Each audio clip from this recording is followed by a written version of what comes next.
Oh my god! Wow!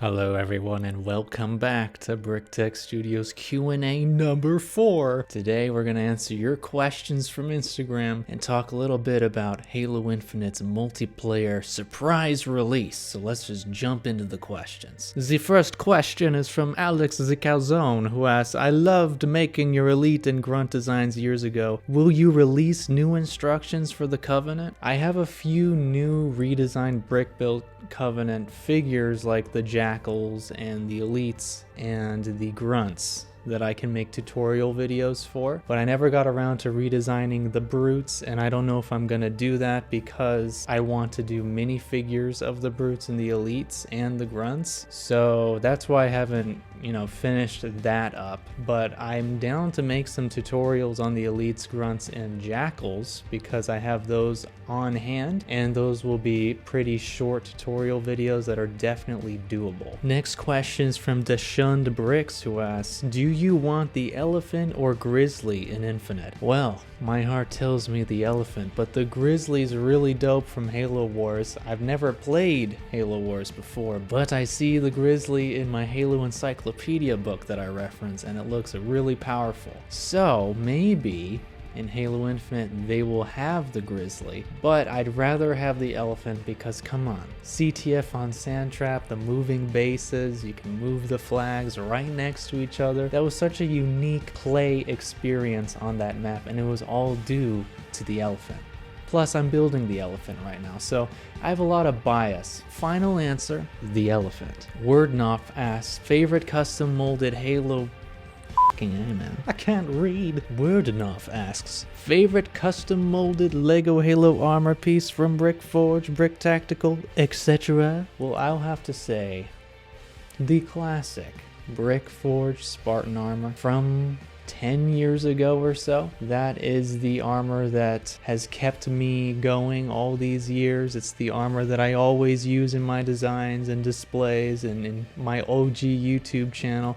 So it's just a more sentimental armor piece, but Brick Tactical is making some great Halo accessories, weapons, and armor for the community, and I hope both of them can release more armor sets for us to use in the future, because I'd love to see some EVA, some EOD, some Scout armor, some Recon armor, Hayabusa armor. There's so many armor pieces to choose from. Halo Infinite is adding a lot of classic armor and a lot of 343 era armor that has been tweaked to be more simplistic to fit in the Bungie aesthetic. So I love to see these third-party armor makers come out with different options for us to create our custom Spartan minifigures. Steve Holst Jr. asks, what's a mock that you are excited to start building? Well, I'm in the middle of the Elephant right now, and I'm excited to build a little piece of Sandtrap next to it to display it with. Right now I'm planning on having the CTF flag in the Elephant, and then next to it having some ruins from Sandtrap. So that would be cool to have a little setup of red versus blue, and then maybe a mongoose, maybe a Banshee, maybe a Spartan laser, just making a whole scene of things from a BTB match in Halo 3 Sandtrap. I think that would be sick. Rabid Flea asks, how generally durable are your models? They are very, very durable. I use Technic, I use bricks, and I combine them and I make them strong. That is what I want to do. That is what I strive to do. They must be structurally sound. They must be able to be chucked across the room at a wall and bounce off unscathed. That is my standard for build strength. Kev Hampton asks, any updates on the printed figs like that UNSC Marine? At the moment, no, but I plan on really developing it further in the new year. I've just been really swamped with builds for Infinite, and I want to get vehicles out as fast as I can. But I'll keep you all posted on the channel and also on Instagram, so make sure to give me a follow to keep up on the latest updates. JK Proc asks, can you show a few of your models like the Warthog? I have the Infinite Warthog prototype right here, let me show you. So this is the Infinite Warthog. Is it gonna focus? Yeah, there we go. Come on, there we go. Focus on it. So yeah, this is what I have so far. It's got the gas tanks in the back. It's got a dashboard inside. It's got all the railing details on it, so it's pretty detailed. And it's almost done, and I'm planning on releasing instructions for that and the Rocket Hog from Infinite as a bundle. Let me get some more stuff. So these are some UNSC flying vehicles. I got the Hornet and the Falcon. Let's start off with the Hornet. So yeah, the Hornet here can seat 3, 1 pilot in the cockpit and 2 passengers on the sides. And you can also pose the turbines, and then you can also reposition the turrets, and then there's rocket details on the bottom. This is the Falcon build. You can do the same thing and place your pilot in the cockpit. You can seat 1 passenger in the front bench and then 2 passengers on the side turret seats, and you can adjust the turbines, and then there's back thruster detail, front intake detail, and then the forward turret. And this is my new chopper design that I just released this past week, and it's really sturdy. I made sure to design it so that it won't break. You can lift it up from the end here. It can rotate, and you can rotate the cannons and they won't fall off because I made sure that they have a very strong connection point, and the blades that are on the accelerator pedals are also very sturdy and won't fall off either. And I'm planning to make a version from Infinite that's going to be pearl dark gray and then dark red, and I hope to have that out in the next month. That's all I'm going to show in this video, but I plan on doing full-blown showcases of each of the models in dedicated videos in the future, diving into how I designed it, the structural integrity, all the features, storage places for weapons, and size comparisons between them. So keep an eye out for that, and ding that bell for push notifications when I drop a new video.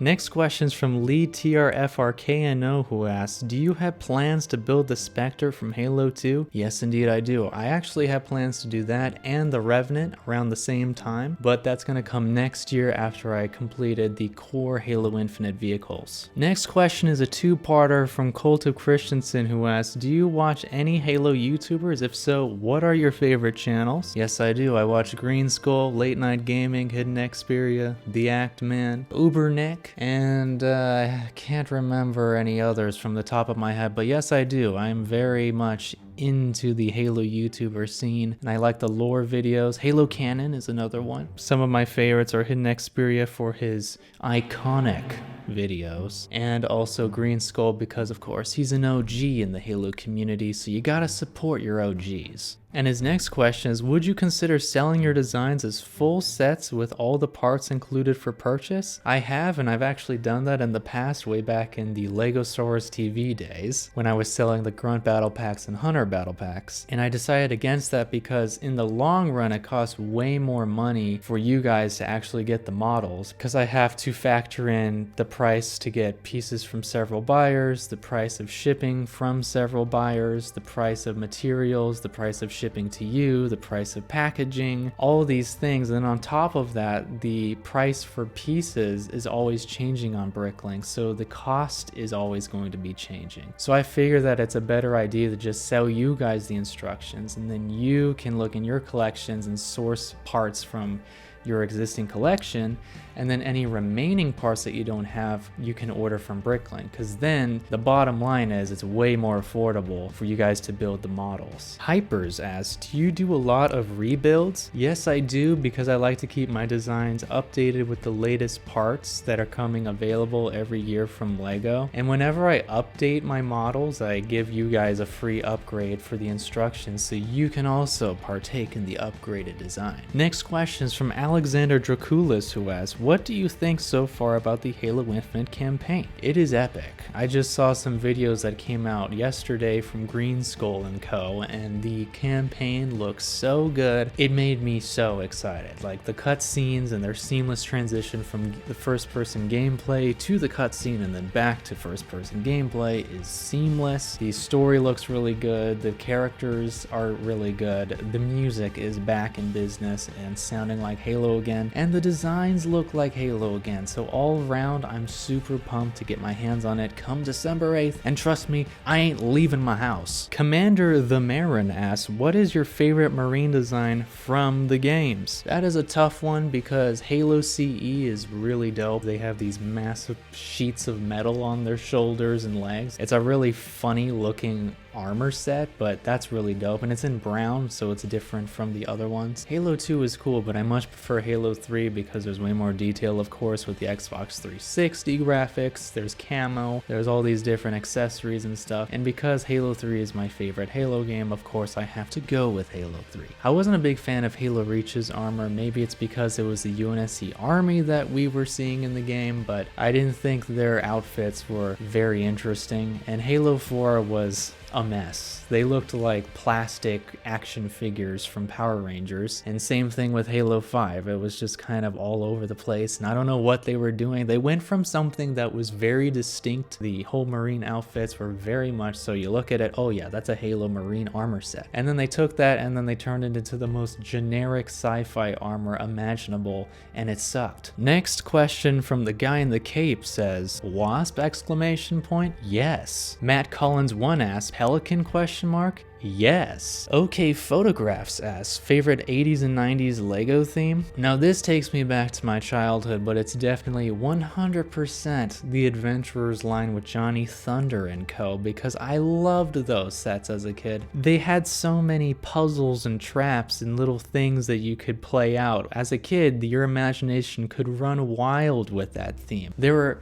mysterious guardian characters that would protect the treasure in the temples like Pharaoh Hotep and Achu. As a kid, I played Lego Racers 1 and 2 and Lego Island 2, and the Adventurers made appearances in those games because back then Lego took all of their themes and combined them into single video games. So it was really cool to see the Adventurers interacting with Pepper on Lego Island, or the Knights on Castle Island, or Rocket Racer, or Redbeard from the Pirates line. It was cool to see all of them mingle, and it promoted the idea to kids that you could take sets from different lines and play with them together. On top of that, the sets were really cool because they would usually be temples with booby traps and treasure and guardians like Pharaoh Hotep or Achu, or the large brick built characters from the Orient Expedition line like the Yeti, Tigura, and Junshi. Those were all really cool because they were these mystical characters that you didn't know much about, but they were around protecting treasure and they were very dangerous to the main Adventurers crew. The villains were even cool, like Baron Von Barron and Sam Sinister, and the whole weird backstory where Sam Sinister disappears after the Egypt line and never reappears again, and then later on in the Orient Expedition line, Baron Von Barron is walking around in Sam Sinister's outfit. So I'd love to see Lego resurrect that theme, especially now with all these new pieces and accessories and minifigure hairstyles and all that. They could really make a dope reimagining of the Adventurers line, and I would definitely buy all the sets, and I'm sure lots of other AFOLs would too, because we were all young when that theme was at its prime. Brickentire Brick Film asks, what's your favorite Halo game? I think probably Halo 3, but Halo Infinite looks so good. I don't know, it could be my new favorite Halo game. I'm really excited to see what they do with Forge and Theater. I also hope that there's some way where we could really dial in our Spartan customization without microtransactions so that machinimas can have a resurgence, because if there's a dope theater mode and Forge mode is incredible, and then we're able to customize the heck out of our Spartans, the machinimas are going to be crazy. And the final question for this week's Q&A is from dexblox, who asks, Yap Yap the Destroyer when? If there's one thing from Halo 5 that I'd consider building, it would of course be the almighty Yap Yap the Destroyer, so keep your eyes peeled. Maybe next year I'll have time to build Yap Yap the all-powerful in brick form. And that'll do it for this week's Q&A. Thank you so much for watching, and remember to submit your questions for next week's Q&A. Make sure to follow me on Instagram, and also keep an eye out on my website. I'm going to be dropping some new Lego Halo Infinite instructions very soon, along with a Black Friday sale. So if you have your eyes on any instructions that you want to build for yourself, make sure to follow me on Instagram, where I'll announce the details very soon on that sale. And I'll see you all next week. Ta-ta.